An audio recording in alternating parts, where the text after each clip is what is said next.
What's up, chat? Welcome back to Powerful Nothing. Today we have another cool budget commander deck. Today we're looking at Gluntch. Gluntch the Bestower is 1 green and a white for a 0/5 legendary creature jellyfish. It has flying, and at the beginning of your end step, choose a player. They put 2+1 counters on a creature they control. Choose a second player to draw a card, then choose a third player to create 2 treasure tokens. Gluntch is a very cool commander that can be taken a bunch of different ways. You can lean into any of those abilities. We're kind of leaning into a bit of all of them in this deck, in that this is going to be a Grouphug deck. We're going to be giving our opponents a bunch of nice pretty things, but importantly our deck is most suited to take advantage of all the things that we're dishing out, therefore we'll break the symmetry and come out ahead. There will also be a +1 counter sub-theme in this deck just so we can make the most out of that part of Gluntch. The game plan on the deck is also a little bit outside of the ordinary, because the plan is we're going to give our opponents a bunch of stuff. What's great about this deck as well is it comes in at a fantastically low $23.52 at time of recording, so it's all nice and budget. What we'll do in this video as well is highlight sections where I think it's worth spending a bit more cash to get a bit more bang from your buck in terms of results, and where you can scrimp a bit and where you can just run a bit more chaff or what you have available to you. Let's go over the different sections of the deck. We'll also be highlighting where I think it's worth spending more money and where you can save and just go through your chaff pile. Let's start off with our ramp. Here I've got it listed down that we have 13 bits of ramp. This is kind of broken down into a couple of different categories within that. We have our standard generic bits. We have our Wayfarer's Bauble, we have our Avacyn's Pilgrim, we have our Commander Sphere. These are the solid cards you'll see in any Commander deck. They're perfectly fine, they're just generic, we know they're going to work. We then have some more synergistic pieces. So we have cards like Veteran Explorer, Marching Duodrone, Borderland Explorer, and Root Weaver Druid. These work nicely with the Grouphug element of the deck. We're also giving our opponents ramp or treasures as we're going about playing the game. Everyone will like us, everything will be fine.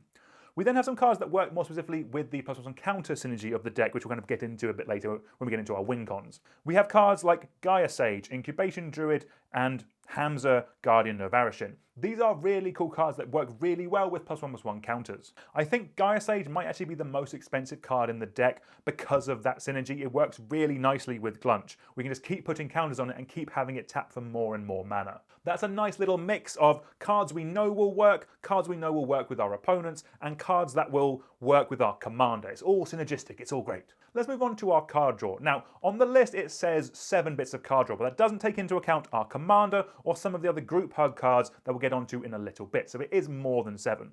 In this list, I've tried to make it synergistic, so we have cards like Flump, Secret Rendezvous, Your Temple is Under Attack, and Cut a Deal. These are Grouphug card draw cards. It's not just us who draw cards, our opponents draw them too. It goes in with what the deck is doing. We are trying to give our opponents resources for reasons we'll get onto in a moment.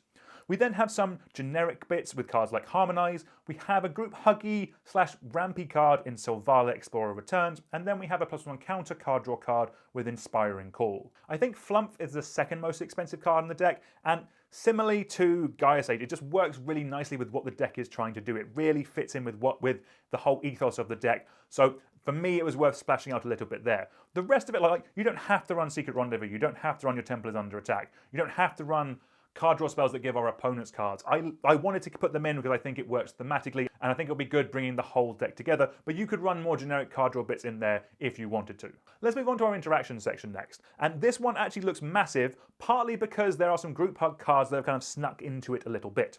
For cool bits, we have a card like Reciprocate, but then we have some solid interaction with cards like an Unwanted Remake, Kazali Pride Mage, Underloath Leopard. Spectral Grasp is a solid pacifism effect, and so is pacifism itself. Along with Generous Gift, they make up the kind of bog standard ways of killing your opponents. You could swap those out for any white bits of interaction, any green bits of interaction, they would do the job just as well. On top of that is where things get a little bit more interesting. This is where we have cards like Vow of Duty, Vow of Wilderness, Pariah, and Predatory Impetus. This is where the strategy of the deck comes to the fore a little bit more. What we are trying to do is give our opponents resources so they can play big dumb creatures, or we can put the counters on their creatures to make them bigger.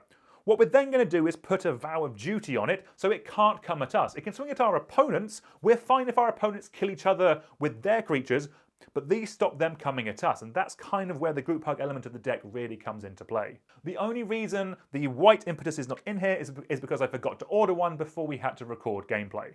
To the right of that, we then have some specific Grouphug effects. Cards like Curse of Bounty and Curse of Vitality and Curse of Predation are great cards at incentivizing our opponents to fight amongst themselves. Like, we're here, we're the nice Gluntch player, we're just going to be sitting in the background. These cards incentivize them to go somewhere else. We then have cool cards like Armadillo Cloak and Pollen Bright Wings. These are cards that we're going to put on our opponent's best creatures, and then when they swing, we will get the effect because of the way that they are worded. That is really cool. We then have one of my favorite cards in all of Magic, Rites of Flourishing. Games with Rites of Flourishing are just nicer, they're more fun to play. Everyone gets cards, everyone gets ramp. Will it backfire? Who knows? Watch the gameplay and find out. And again, what this section is trying to do is to get our opponents to fight amongst themselves so they don't come at us. To the right of that, we have a bit of recursion. We have a bunch of effects. A bunch of these are auras. Auras aren't naturally the best cards at sticking around in games of Commander. That's why we have cards like Skullwinder and Evolution Witness. Evolution Witness, a nice little synergy package with the Gluntch, because we can put counters on it and get the effect back again and again.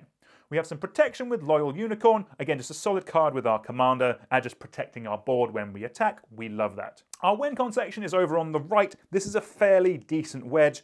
They kind of fall into two different categories. It's either cards that reward us for having counters or solid cards that do things with counters. So by that I mean we have cards like Conclave Mentor, which double up our counters. We have cards like Erdan. We have cards like Pride Malkin and Tuskar Captain. These reward us for having counters on our creatures, like the Tuskar and the Pride Malkin, giving all our creatures with counters on them trample. That's a nice reward for powering up a big creature with some counters in this deck. This deck would definitely also run the card from Khans that gives all creatures with counters on them flying. However, for some reason, no store in the UK had one in stock when I ordered this deck. But otherwise, definitely would go in, very solid budget card. The other part of the Wincons are cards that do cool things with counters. So cards like Juniper Order Ranger puts an additional counter on that creature and puts a counter on itself. It gets massive. Enduring Scale Order is a similar version of that effect. Or we have cards like Baby Cakes, Forgotten Ancient, and Gorgeous George, Mana Gorger Hydra. They're just going to sit there getting massive, and we can beat our opponents with them. For lands, we have some. We have a Blossoming Sands, a Selesnya Guildgate, and an Evolving Wilds, and then a bunch of lovely basics. If you're looking for something a little bit different, something that gets you involved in the game in a different aspect, like if you like the politicking that comes in Commander, I think this is a fantastic deck for you. Because to an extent, you don't have to do the bad part of politicking. You can just give your opponents nice things, and then because cards like Vow of Duty and Vow of Wilderness and the effects that make people want to attack each other, they will lead people to doing what you want without you actually having to do the whole, oh, if you don't attack me, I won't attack you, that kind of thing. It won't play out that way, it'll play much nicer. I think as well, a conscious decision I made in building this deck was to not include any ghostly prism effects, effects that mean our opponents have to pay mana to attack us. Those are generally the biggest red flag for me for Grouphug decks, because that's the point where players realize you're the threat. If someone plays a ghostly prism effect, they're not up to any good, you should attack them. And I think this deck gets around, it threads the needle of being a nice, cool deck that's lovely to everyone while also being able to hit them in the face. And if you like the look of this deck, well, good news! This deck is part of some upcoming gameplay that we have ready for the channel. If you like that video or this one, do make sure you subscribe to the channel. Helps us out, help us do cool and new things. Also, let us know any budget commanders you would like us to take a look at for future gameplay, and we might just check them out. But until then, thank you very much for watching Powerful Nothing. Until next time, we'll see you soon. Goodbye.